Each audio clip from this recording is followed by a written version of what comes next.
Hi. Thanks for coming. So I'm Daphne. I work for Filmlight, and I'm here today to discuss with cinematographer Matthew Lewis. Hello. And senior colorist Dan Moran. Hello. So they will share with us the technical and creative experience on the BBC TV series Boiling Point. But before discussing your work, I'd like to briefly introduce you. So I'm going to read your bio. Goodness. So Matt, you're a young British cinematographer, best known for your work on Boiling Point, and you went on to study film and TV media at Portsmouth University.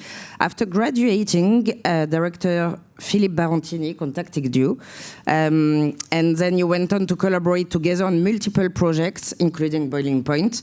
And so, just so you understand, Matthew, you did Boiling Point in 2020, which was a feature length, and then you did a TV series which was released in 2023, October. So for the Boiling Point feature, you won Best Cinematography Award at the 2021 Best Independent Film Awards. Congrats. Thanks. And Dan, you are a freelance colorist, but also a senior colorist at Harbour Picture Company, specializing in commercial, music video, and film. You've been lucky enough to work with many amazing directors, such as Anton Corbijn, Joseph Kahn, Philippe Barantini, also DOP Stephen Murphy, who's in the room, I think, Kit Fraser, among others. Matt Lewis. Yeah. Oh, thank you. Yeah. It's okay. So let's dive into the project Boiling Point. So the project, as I was saying, started initially as an intense one-shot film in 2021, which was also nominated for multiple BAFTA awards. It then went on to become a TV series in October 23. Both projects were directed by Philippe Barantini and shot by you, Matthew. And the TV series was then graded by Dan Moran at Harbour.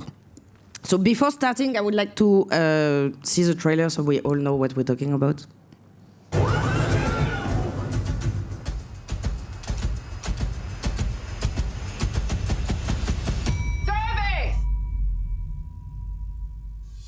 I need you to remember what we're doing here, what we've started. New boy, you keep your ears open. Anyone needs anything, you get in there, yeah? Yeah, sure. Right, check on table 8, 1 scout, 2 cod, 1 port. Yeah. Keep pushing forward and let's do what we do. Yes, yes. Yes, come on. Yummy. Check on. Andy, what are you doing? I think you should talk to Carly. I want to talk to her for. No, I mean, don't forget, you all used to work for me. You know, I've seen you playing happy families. Maybe if it wasn't for her, I'd still have my own fucking restaurant. I never thought I'd work in a place like this. I just don't want to mess it up. You're stressing about this day, aren't you? I didn't really sleep. You need to have a little bit more faith in yourself. Hey, I'm proud of you. They're all brilliant at what they do. But don't be intimidated, they're idiots. Yeah, I mean, it's looking good. I feel like a proud mother. Okay, get on there to rest. It's like working with a fucking bunch of school kids. I need you to keep the faith. It's Point North's name on the line. They need to taste your food. A lot of important people are going to be in that room. Which is why we need to get it right. Go out there and smash it, all right? Yeah. You need to pick up the pace. Johnny, clear the path. Would you like to be a chef or do you want to be a dishwasher? Stop that. It's up to you. Stop it. Take a breath. Fucking joking. Do me a favour. Stay to your side. Put on your big boy pants and let's get it done. Do not right to me. Stop it! Not coming to my car smirking. I've been working on that venison for 24 hours. It's because some of us give a shit.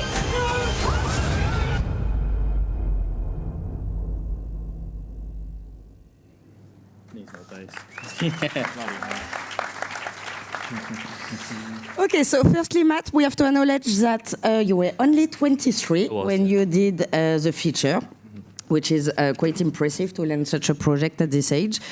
Even more when we know that you filmed it in one single shot without any hidden cuts.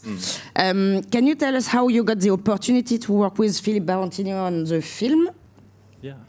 So I actually, as you said, when I studied at university, Phil reached me kind of probably about a year afterwards. He was like, he'd worked with me on my graduate film. He actually was acting in it. So, and then he kind of decided, oh, I want to go into directing. He'd known for a few years, and he had a script for a kitchen-related drama, which suited him well because he knew the background really well. It was his part-time job while he was acting. And then, so he reached out to me and was like, enjoy working with you. Do you want to do a short film together? It was actually one before Boiling Point that we did. So we did a couple of short films, and then we did Boiling Point the short, which went well. It was sort of a proof of concept for something that we didn't really realise it was going to become. And then we could use that to pitch an idea to make it into a feature film. So the decision to shoot in one take. Yeah. I mean, I know that you did it for the short also. How come you decided also to do it for the feature? I think I suggested it. I'd like to claim it, but I'm not 100% sure. But it was sort of we were chatting about it, and if we want to make a feature of something that we knew worked, it made sense to follow that style through. And there's not many situations where a one shot does work, but we knew that in a kitchen environment, in something that plays out in real time, it could work really well. So we were like, let's go for it. Let's see what happens if we try and make this as a one shot. And Phil, being the realist that he is, he was like, let's make it a true one shot. He really likes naturalism and stuff, so he was like, let's not do it with any cuts. We didn't do that in the short film. Let's keep it true to life. And I think he is pretty hardcore about wanting it to feel very grounded and down to earth. So we started the ball rolling on making it into a feature film script, and actually the script wasn't completed kind of like when we were pushing for funding and stuff for the feature. It was Stephen Graham being on board, which was kind of like the selling point, I think, ultimately for a lot of people. So the script was kind of like partly there. It was almost in bullet point form. So we were able to kind of take that script and what we had of it and walk around the location we ended up having and build the story through, while we were doing basically our pre-production. Which meant that we could have the writer there. It was myself and the director and a few other people walking through it, which I think is really unique for many projects and really lends itself to a one-shot, so helped massively. So you took the decision of doing it in one single shot, and then you kind of wrote the script. Yeah, that's totally interesting. Yeah. Not a lot of times you get to do that, so I think it was really vital to make it something really cool. Okay, nice. And I know also that at that time you were a loader. I was. If I'm not meant to tell anyone that. I'm saying because it's inspiration. Yeah, so inspiration for you. At the time I was very much moonlighting as a DP, but my kind of day job was a loader, and I was also focus putting a little bit at the time, but not very much or very well at that point. So it was kind of a bit hush-hush. I wasn't telling many people because I know it can be a bit of a funny subject, especially if you're working with a DP and you're their loader and you're shooting a feature film. A bit weird. Yeah. So I get it. But yeah, so it would just happen to be that I really enjoyed making stuff creatively, and that I had these two parts of me that were at different progression points.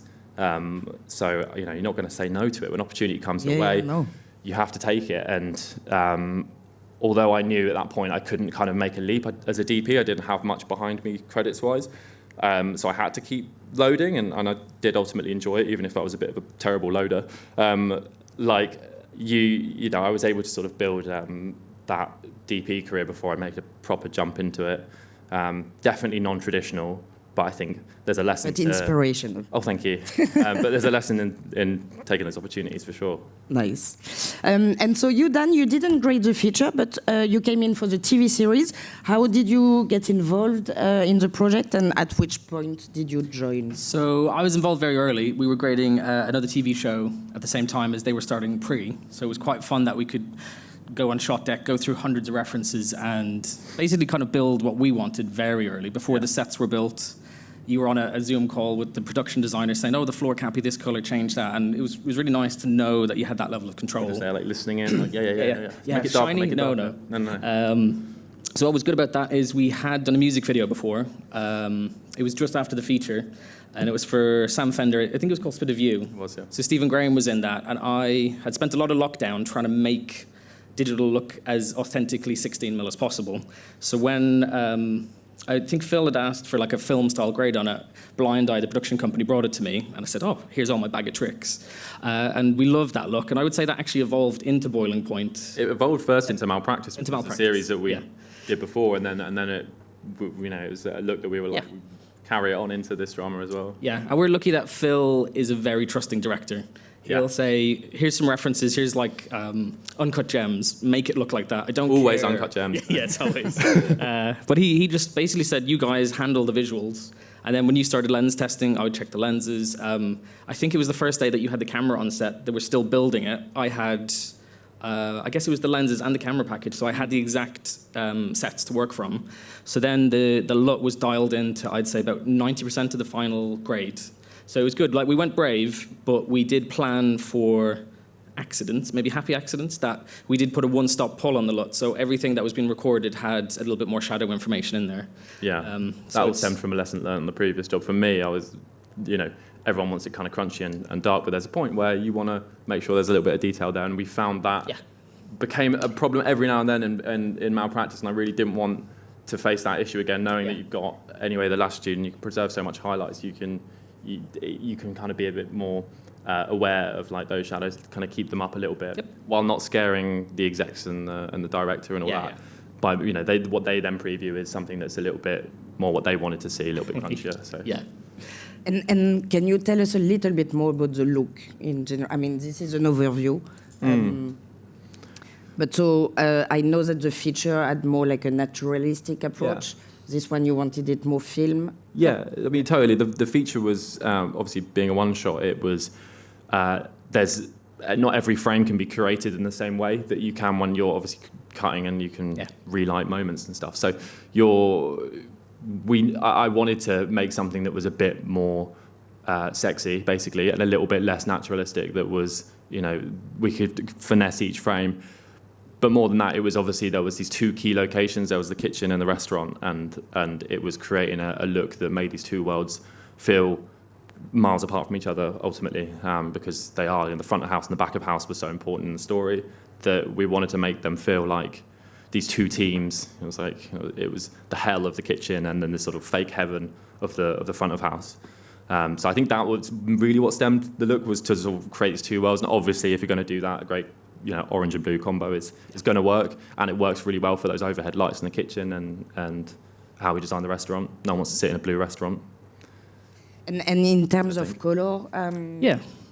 So this was my first job with the Harbour Colour Science team, and I have to say it's life-changing having them on your team. So we have Matt Tomlinson is in LA and CJ Julian in New York. And just to know that they're the guys that did Once Upon a Time in Hollywood, like, hey, can I have that as a starting point? And they give me like a Kodak Premiere print stock. Oh, can we bring in some 5219? And like I can get all these elements and build it. And I think there's an element of confidence when you know Bob Richardson's used it. You're like, this is going to work. I mean, I've seen it in the theaters, I've seen it on TV. And then you could light pretty much exactly to it. Like, we thought, oh, there's a little bit too much blue here. That was probably on day one, and we knew that we could send a new lot over that would twist it a little bit or bring it back. And then in post, we could obviously add a lot more. We used texture equalizer to get more of a kind of 35mm texture to the skin tones. We added lots of grain. I think it was the most grain I've ever used and got away with. And also we got like halation builds from Filmlight and lots of layers of how to emulate an actual film out. They're really small like kind of elements, but together they do give you that kind of that feeling. It's just it's like an unconscious feeling of a film grade. And there was obviously lots of people wanted to make sure that there was some style sort of some thematic things brought through from the feature, and stuff like the halation was something that we wanted to bring through. That sort of heat of the kitchen and the stress, sort of giving it a smudging around lights, was really important. So that was something we wanted to build in, and we found a really nice amount of it without it being sort of almost too much. Okay, nice. I will come back on the look more in details after, but I'm curious to know, how long did you spend on the grades? We had a lot of time on this. That's one thing I'd always say to people. It's obviously a money-related thing, but we had loads of time. We had a whole day just to look through rushes of, because we actually had the kitchen, the restaurant, the daylight, the car. There was a lot of scenes, so we wanted to kind of check everything. I think we learned that on a previous show that if you make a look for one scene and then 4 episodes later you're in a totally different location, you can paint yourself into a corner. So with this, we had a day with no one was chasing for anything, and we just kind of pushed it too far, make it darker, contrast, higher, lower. And I think we found our kind of guidelines then. We knew, don't do that, do this. And then we had, I think it was basically 3 days per episode. And we were doing HDR really good. and It's SDR. really good for drama. Normally you get sort of 2, maybe. So that extra day makes a massive difference. Yeah, and it was all thanks to the one take, I think, on the first episode, made everyone think we need to give it a little bit more time. So Yeah, I should do that in every... yes, No. yeah. Okay, cool. And so, yeah, to come back on the look, I'm curious to know the reference you brought. Yeah, here's a selection of them. Some of them might have been shot by people in this room, especially if we got Atlanta about 5 times there. Yeah, it was, you obviously everyone goes on shot deck and you put together a little something of the world that you want to create. And for us, it was locking in these 3 key themes, 3 key locations. So it was our kitchen, our restaurant, and sort of a general daylight, 'cause it's always good to have that in mind when you're out and about and the weather's changing and stuff. So here's our kitchen look, which is really similar when you look at it there. Like that's a testament to you. Yeah. But like we wanted something that didn't feel like the kitchen was too clinical and clean, and mainly for the cleanliness of it. Originally, we wanted to make something very green and gritty, but it's also a show about food, so you don't want the food to look gross. I think we'll talk about that in a bit, like the green, because obviously that's a huge thing. Like you can't, it needs to look high end. So it's finding that like kind of that middle ground where it feels well lit because and because we were able to work together on design the look, we could light it to what we expected the grade to be as well. But I think one of the things here was like pulling the highlights down, so we never got to like a clean white. You can see the whites on the chef whites there, just not quite the same. Obviously, it's lit slightly differently, but they never really got to a point where they felt. And you had that for the camera white. tests. Yeah, exactly. So we had my loader dressed in chef whites in the camera test, and we had sort of a fake little setup over a sort of softbox that we mimicked this sort of thing in, and we just find that perfect white point for chef whites because we knew it was going to be so important. What else was in this? Then there's a second look. Sure. Yeah. Yeah, so wow, that looks crunchy on the TV. Yeah, it's better on there. Only just. Believe me, there's more detail in the shadows. I promise, after all the things I just said. Yeah, 2-stop next time. Yeah, 2-stop that next time. Damn it. So with the restaurant, it was finding that warmth that we wanted, and I think it was like at some point I think it must have been sat on the previous grade, and you were talking about a commercial you were doing saying, oh, dude, gold's really hard to grade. Oh, yeah, rose gold. Rose gold, yeah. It has And to just be the gold. right amount. Yeah, and you're like, gold in general, it's mad when clients are like, I want it to be gold, and there's a really like sort of specific gold, at one point it gets too red on people's cheeks, and at another point it can get really yellow. Yeah, so. it can go from Fincher to Godfather almost. It's like one click of green and... Finchfather, yeah. And I came in like a week later and I was like, right, we're making it gold. Sorry.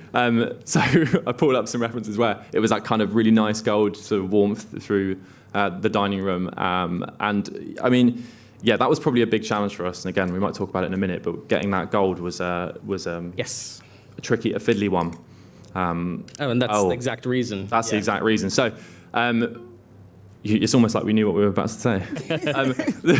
So the one big challenge with this whole part of it was making sure that the kitchen world and the restaurant world worked well together, and when we looked towards the kitchen from the restaurant, it wasn't too blue, because that could have been really, it could have been that if we didn't balance everything right, we could have had a situation where you were having to mask around that window. And keyframe every single frame looking towards the kitchen, where it was just way too blue, and it's not how it would look like this room probably.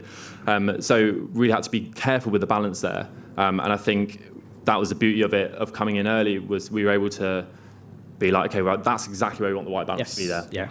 And we can make that test and be happy with it. And then we didn't really change the white balance in camera. We basically just had them exactly where we wanted it to, and we moved between the spaces quickly. So it also speeds up things on the day.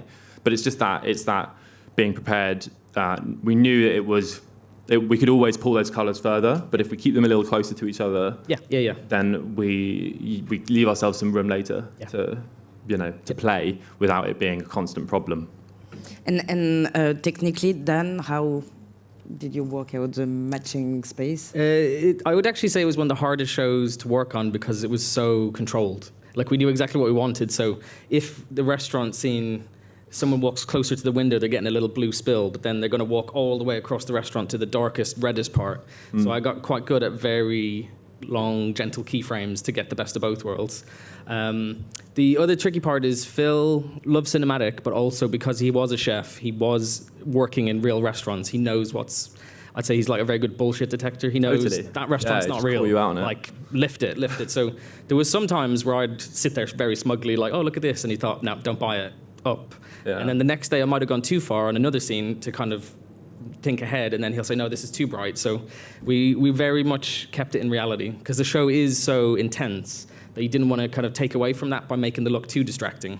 So it's good. I definitely worked quite hard on that just to keep it real and also try and get the best out of it. Yeah, I think that also ties in with this sort of making something for TV. You've got a few more voices and a slightly different audience, maybe. And for BBC, obviously, we had a much broader audience, so we were aware that we didn't want to make something that was maybe too undigestible for everyone. Having said that, audiences are much better these days. Like, I mean, you can make something absolutely nuts, and people, if they buy it, they lean into it.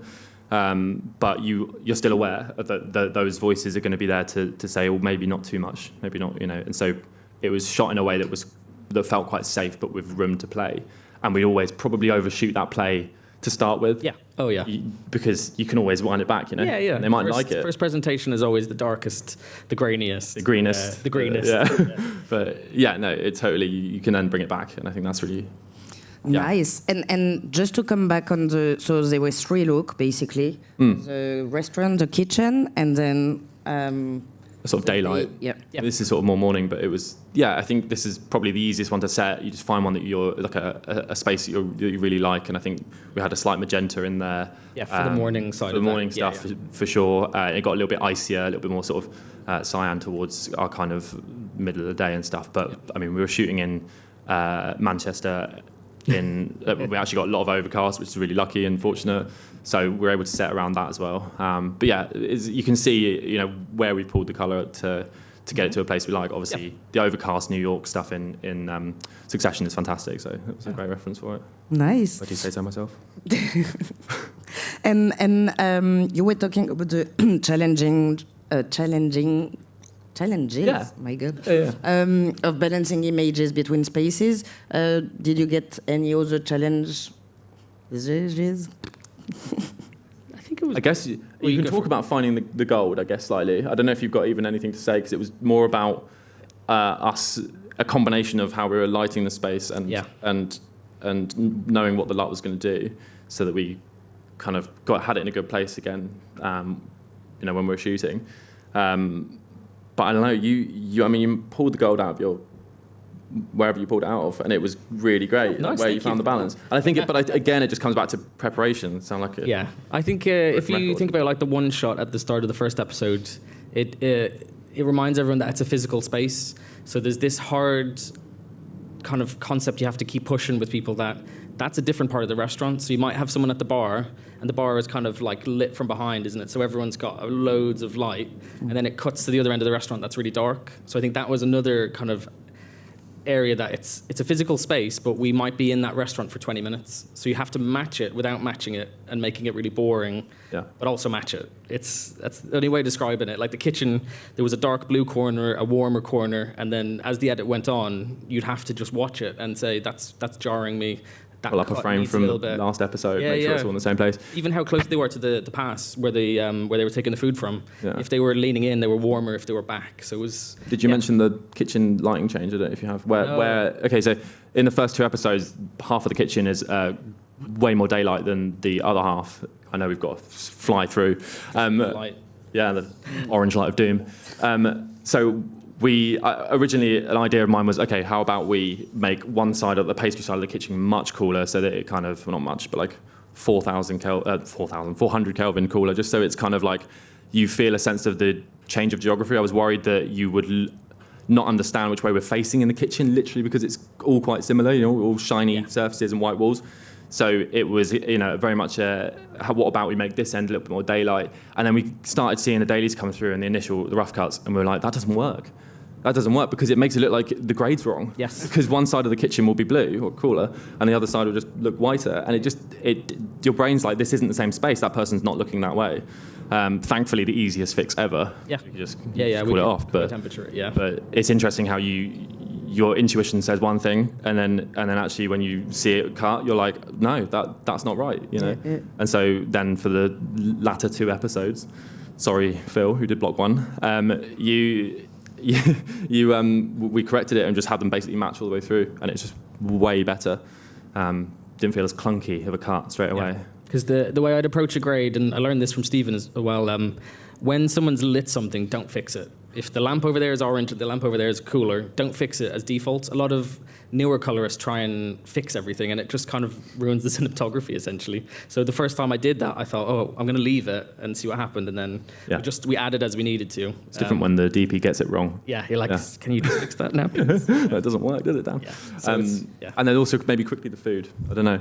Because we have to wrap it up quite quickly. I just wanted to ask a question about the deliverable.